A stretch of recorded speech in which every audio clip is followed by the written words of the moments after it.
Hello, my name is Stefan, and today we will start a board gameplay for the Arkham Horror.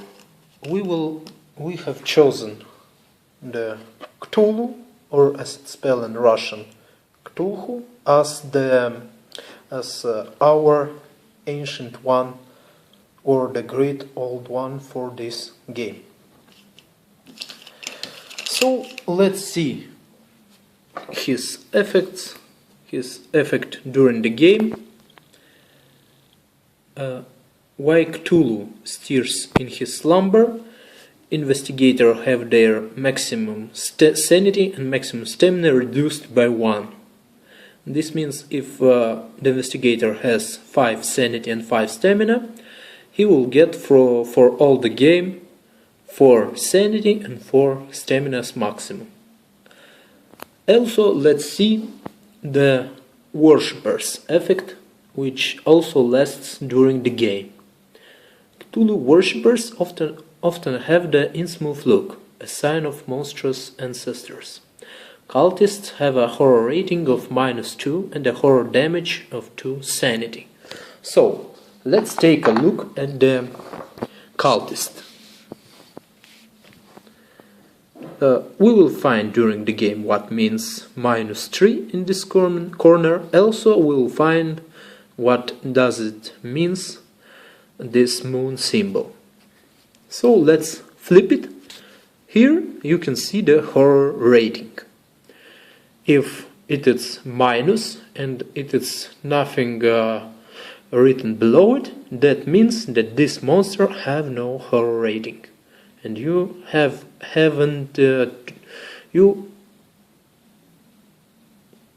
wouldn't need to make a horror check. But cultists are monsters which often have their stats modified by the different great old ones. For example, as we read it before, cultists now have a horror rating of -2. That means that instead of simple minus, we must imagine here -2. And also a horror damage of 2 sanity. That means that below are 2 sanity points written.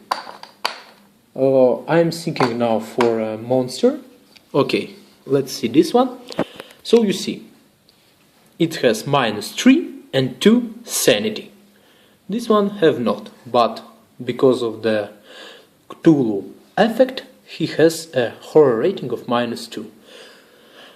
That means if we wouldn't pass the horror check, we will take the sanity damage of 2 sanity. Also, if we, after we do the horror check, if we wouldn't make the combat check successfully, we will take 1 stamina damage. That's all about the cultists during the game of Cthulhu, and also about his effect. We will see his attack if at the end of the game or before the final combat with him, if that combat will occur. Cthulhu is not the most simplest one, great old one for the base game. It is often considered the hardest one from the base game. So I chosen him because it is considered one of the hardest. If we win against him, that means that we have chances to win the other great old ones from the base game.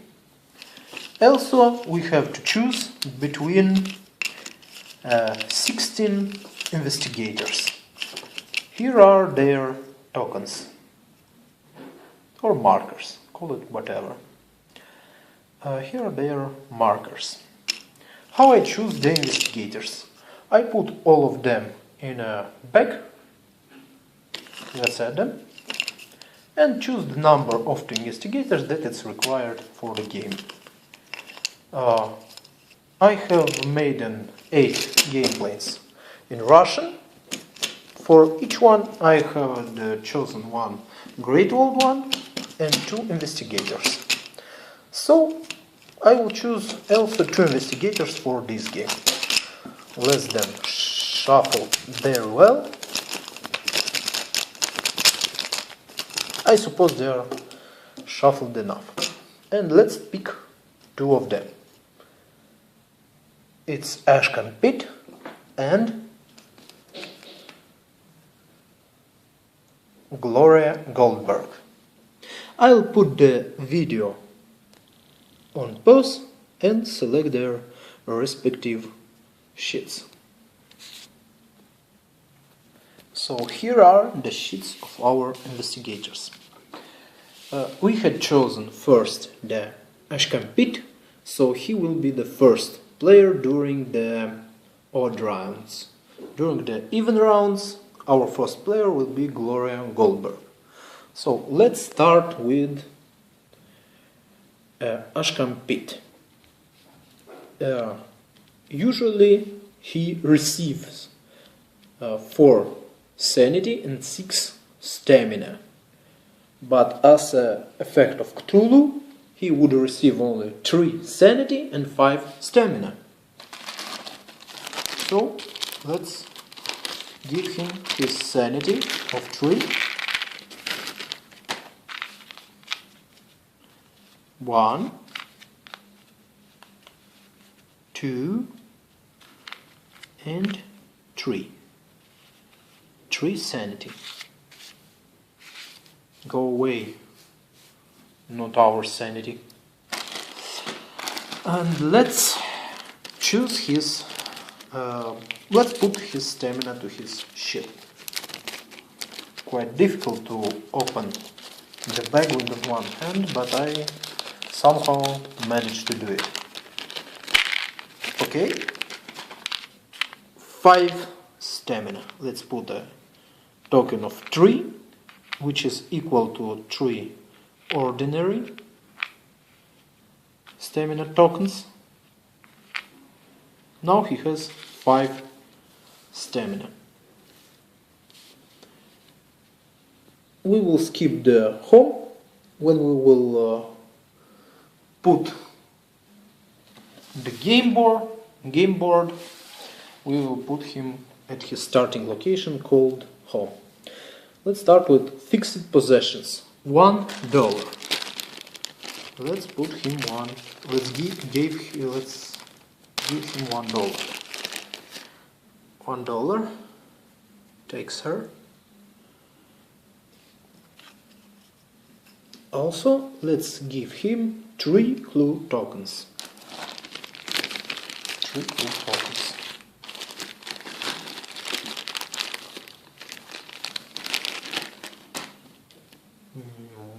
One.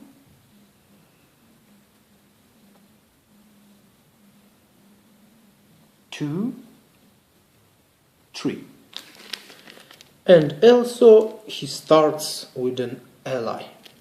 To mention that Arkham Pit is the single investigator from the base game which starts with an ally. His ally is Duke. So let's see the ally deck. It has a man symbol on the back of cards and seek for the Duke. Duke is the single one non-human ally from the base game. So let's seek for him. And there is he. Each ally gives different bonuses, grants different bonuses to the investigator to which he is attached. Duke raises the stamina of investigator by 1. So if Pete has now the sanity of 3, he will have the sanity of 4. Plus, when he gets the Duke, he automatically receives 1 sanity. So now his sanity is 4. After that, let's go to Gloria and give her his fixed possessions. Her fixed possessions are $7.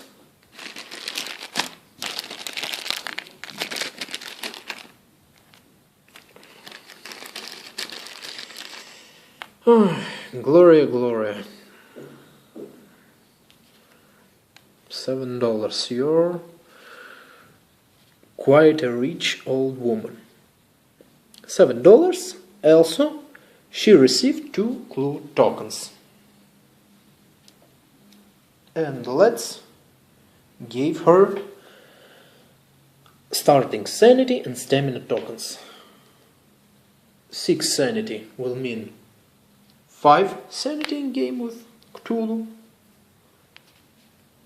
And 4 stamina means 3 stamina in game against Cthulhu.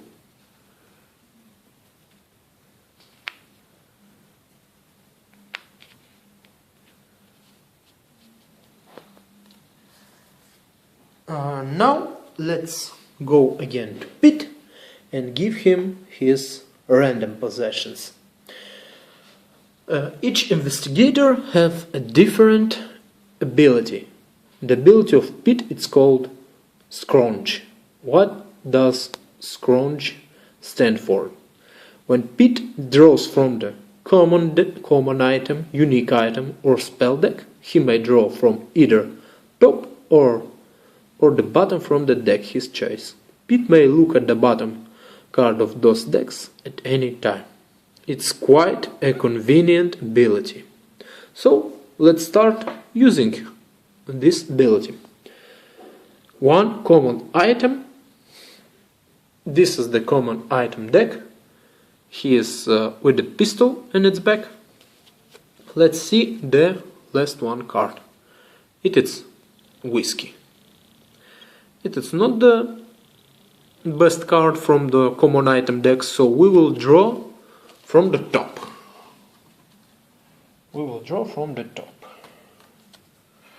And we have drawn the bullwhip. Bullwhip is a physical weapon which takes one hand. Each investigator have 2 hands, and there is a 2-hand rule.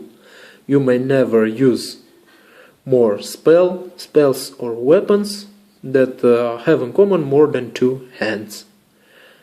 Bullwhip give us +1 to combat check, and also it has the special ability which allow us to reroll 1 die after making a combat check. So practically he gives us +2, not +1. Also, the bonus from the bullwhip is quite convenient because we can use the special ability of bullwhip even if we are not using the bullwhip in actual combat. So let's go further to the unique item deck. We have the obsidian statue, which allow us to ignore a focus, please focus, damn camera. Oh, great. Obsidian statue allow us to cancel all stamina or sanity loss being dealt to us from one single source. As I mentioned before, when we battle monsters, we have to go from the horror we have to make a horror and a combat check. So this statue will allow us to ignore the losses to either our sanity or either our stamina.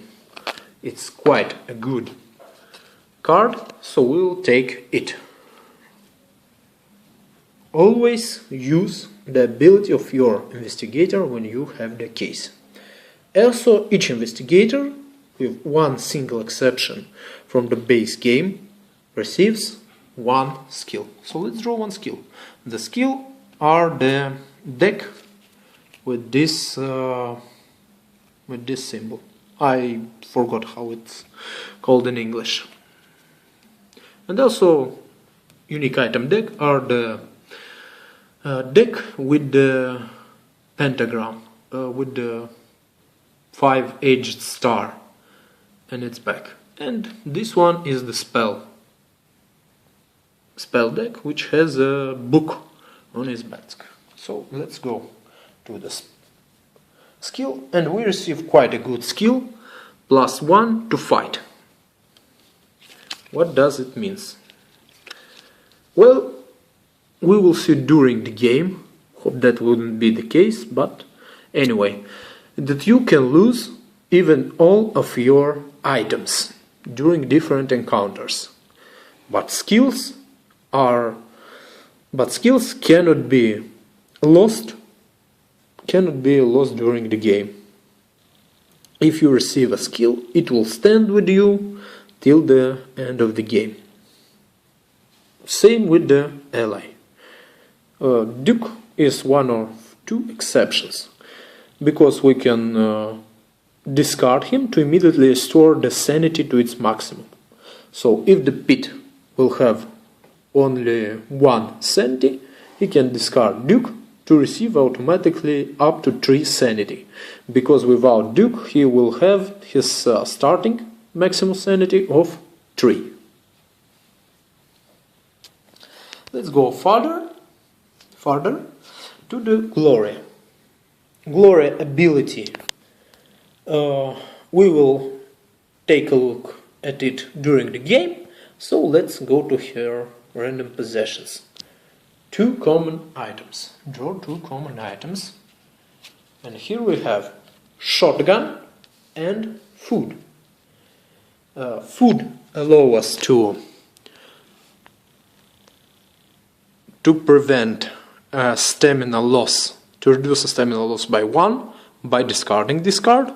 And shotgun, which is one of the best physical weapon in the game, because it gives +4 to combat checks. It takes both hands, yes, but when we are using shotgun in combat, L6 rolled are counted as 2 successes. Also, Gloria has 2 spells. Let's draw 2 spells. And both spells are combat spells. Shriveling and another Shriveling. You can see on the spell card that it has a casting modifier and a sanity cost. Casting modifier. To cast a spell, you must use the lore, your current lore value minus casting modifier. So for example, our lore is set to 4 minus 1.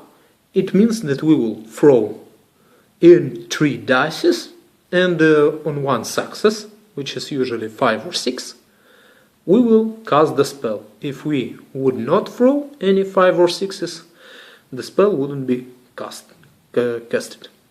But anyway, we do not cast the spell, we have to pay its cost, which is 1 sanity. So Gloria will lose 1 of her sanity to cast this spell. So you will ask, why using spells which cost 1 sanity each time of its use, if we can use the physical